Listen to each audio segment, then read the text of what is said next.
The 2024 quarter one sales results are in. We have the information on who sold the most, who sold the least, and who we should be concerned about, or who we're going to be like, wow, they really did well this quarter. And I love sales results. I love these kind of days because it tells me as a journalist what you guys are out there actually buying, what you're putting your money towards. And it's just, I find the stuff, well, frankly, really interesting. That's why I write it up every time it comes out and do a lot of data digging, get all those results, so I share it with you guys. So we're going to throw it on pickuptrucktalk.com. It's currently in preview, kind of previewing the article. It will be live later on today, so you guys can check out the numbers as well. Looking at sales results, we have Tundra Surprise, Maverick Impresses. So we have some interesting details here. Let's scroll down. I have a chart built into this post. We'll look at the 2024 quarter one sales results, and we'll look at the full-size truck to start off with, and we'll work our way down. So full-size truck, we have the Ford F-Series down 10.2%. Remember, that's F-150, 250, 350, and 450, okay?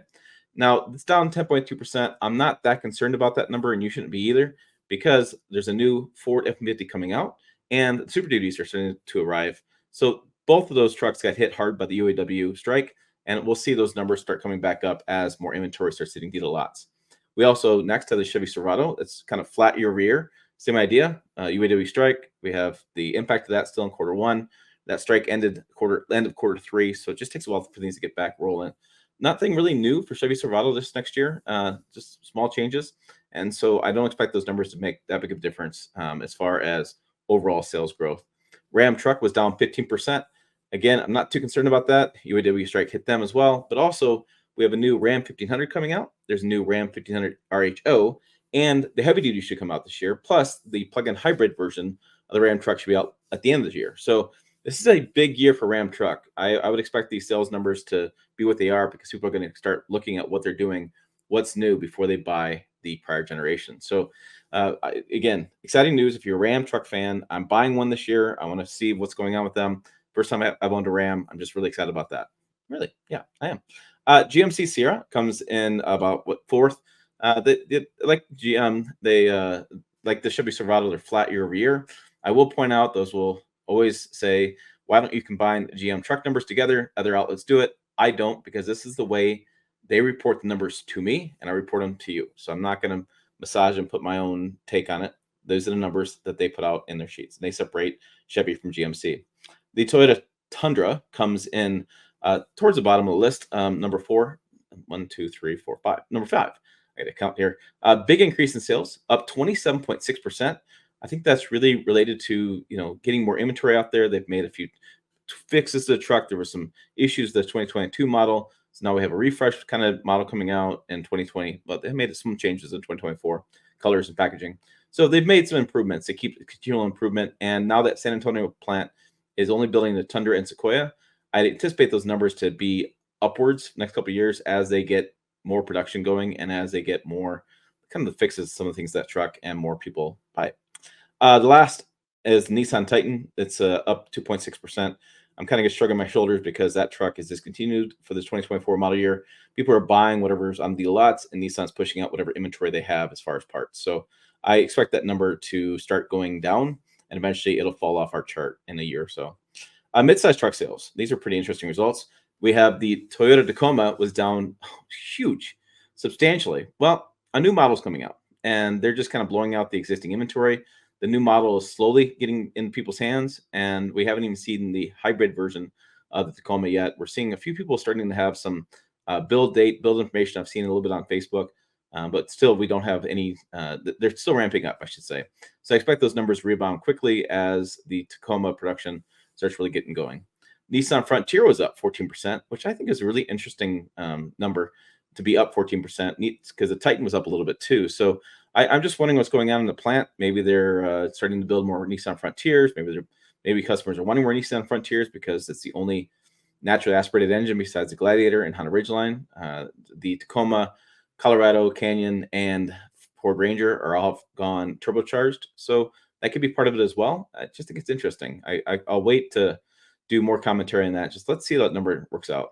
Chevy Colorado comes in third. They have some sales growth. The Colorado and Canyon have both been kind of delayed off and on because of the UAW strike. And then I just heard another hailstorm went through Missouri. Winsville.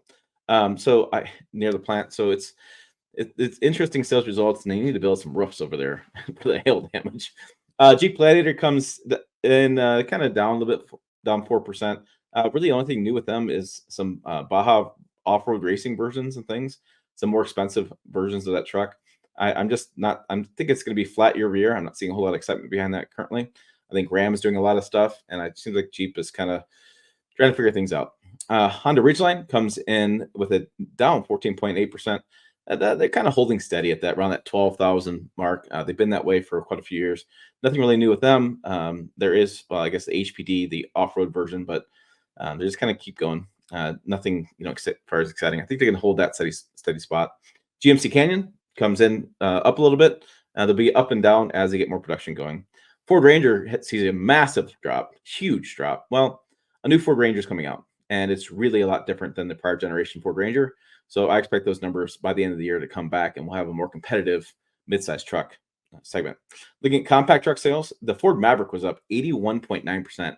Massive improvement in sales. I think that really is down to production, manufacturing. They could not build enough. I think they finally have added enough production to get that number to be higher. And I think we'll see that number keep growing as they keep building it. I mean, it's inexpensive, small truck, nice for around town, good fuel economy in the hybrid version. I think it's a big seller. And again, it's a lot of them, you can get a lot of them under $30,000. So huge seller there. The Hyundai Santa Cruz was down about 10%.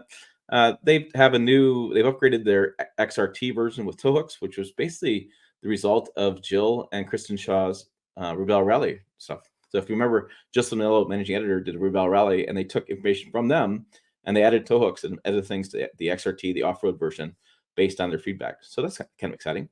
The EV truck sales, these are always kind of hard to figure out as far as where the numbers are. Rivian, the only thing I can do is deliveries, and I did it year over year. They're at 43%. If you look at the information I could find online, they don't really publish the same sales data that other companies do. Ford Lightning was up 80.4%, which makes it like, wow. But then we also heard news where the Ford Lightning plant is now going down to one shift, and they're going to start producing less of these. So I don't know what to make of that news. GMC Hummer and the Chevy Silverado EV, those numbers are too early to really talk about a lot because they're ramping up production. We're seeing the new work truck version of Silverado EV should be out this year. RST should be out this year. GMC is ramping up more production of the Hummer. I mean, it's hard to talk about those numbers until they get production up to a point where people are really, we can make sense of those numbers. Now, what about the Tesla Cybertruck? I know it's a big question. It's always going to be like, where's it on the chart? Tesla notoriously is difficult to find sales numbers for me. I looked and I couldn't find anything besides speculation online. So nobody really knows. And I'm not interested in printing speculation at this point. So until I get some information from Tesla, I can put my chart that's factual. I don't know if I'll include them. I do talk about it in the article though. So there you go. As always, make sure you check out the website and the forum and at pickuptrucktalk.com. Put a link down below in the description for this post. And make sure you stick around. It's a good time. We have a lot of fun on this channel. Lots of passion about truck stuff on here. So I'll be looking forward to your comments. Be interested what you guys have to say. As always, thanks for watching. I will see you down the road.